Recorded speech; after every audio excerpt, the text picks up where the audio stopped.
Peace and love spread out the ether.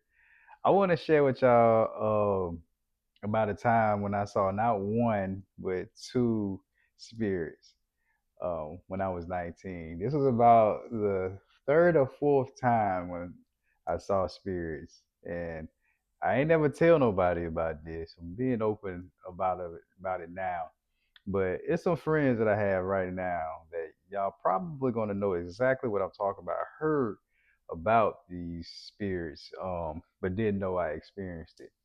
Um, when I was 19, I went to Job Corps, and when I was in Job Corps, I was worked. I guess you can say security. I worked at this what they call a guard shack, and one of my responsibilities was to walk around at night and make sure that all of I guess the students there uh, got in at curfew. So around curfew time, I will walk around the campus, just letting people know, hey, it's about time for start wrapping it up. Make sure you inside. And I don't remember what time it was. Let's say curfew was at 10 o'clock, 11 o'clock, or whatever the case may be.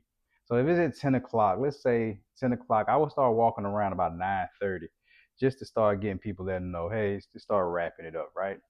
Then I do another round about 10 o'clock. Then I do another round about 10:30. All right. So now, mind you, I was a little mischievous back then, so I did smoke marijuana. Uh, I felt like this was the greatest job of all because I could smoke my weed and nobody would know nothing, know what I was doing because I was the one to report everything, right? And also, I had some friends. I would give them the heads up. You know what I'm saying? Hey, hurry up and wrap it up because we about to, you know, close up shop. Long story short. Well, one night I'm walking, I'm walking around campus, and I see some guys on the field, on the baseball field. Now, the baseball field is a common area for guys to go out there and smoke, or they take a young lady, et cetera, to be somewhere alone, right? So I see two guys on the baseball field. Now, this is around the 10 o'clock shift, okay? Now, everybody's supposed to be in. Now, around this time, around my 10 o'clock shift, there's really nobody out. You know what I'm saying? Mostly everybody's kind of straggling. They may have forgot something outside, or you might see one or two people, right?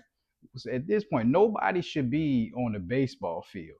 Now, the baseball field, past the baseball field, there's woods. The center is this way. So for somebody to be on a baseball field, they have to walk back that way. Well, I was on this side. So whoever it was had to walk by me to get to where they was going. So this was one of them days where I was rolling up me some, some spirits myself, and I'm walking and I see these guys out in the field, and I'm like, hey, y'all, let's wrap it up. It's time to go in or whatever. And as I'm doing that, I'm having me a little cigar, and I'm busting my cigar down. I throw my guts down or whatever. I look up, and one of the guys he looks at me like, hold on, like wait a second kind of situation. I'm like, all right, I'm like thinking to myself, I'm gonna have to deal with these guys. So I'm kind of putting my stuff together, getting everything in my hand and my walkie together, and put my weed up, etc. Right? And I look back up and I get myself together and I look back up to tell them that it's time to go.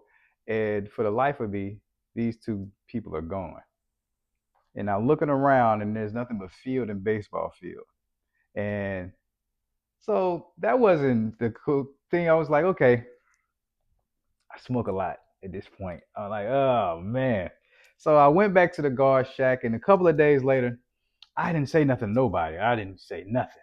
And on campus, there's this report about this white dog that the women are seeing or the young ladies are seeing on campus at night. And everybody keep reporting about this white dog. Well, I go out and I never seen this white dog that they was talking about. So one night I get this call about this white dog. I go and I search the campus. I don't see a white dog. And I go back to campus and I'm in my guard shack and I tell the supervisor, I'm like, man, I didn't see no white dog, et cetera, et cetera. And he was like, yeah, you're probably going to get a lot of that. I was like, oh, I said, well, that was my first time. He said, well, be careful of that. And you're probably going to get a lot of people talking about the pilots. I said, wait a minute, what do you mean, the pilots? He said, yeah, so if you don't know that this campus used to be an old airstrip. I'm like, excuse me? He's like, yeah, this was a small airport before it was a Job Corps. And the reason why the airport closed was because two pilots crashed their plane in the airport out there in the landing strip, where the baseball field used to be the landing strip. And he says people have been reporting that they see two guys out there like they're looking for something. People think they're looking for parts of their base to their plane. He said, but if you hear anything about this, uh, just forget about it. And at that point, I knew I had seen these two spirits. So, long story short, I didn't go back out there. I did not do that route. If you went to Jocko with me and you remember I used to do that and you remember I stopped doing it, that is exactly why I stopped. But that's one time when I seen two affirmations, man. I hope you found this story interesting. I'm actually going to tell you another one in another video about the first time I saw a spirit, which was really kind of scary. But hope you enjoyed it. Peace and love. Love all y'all.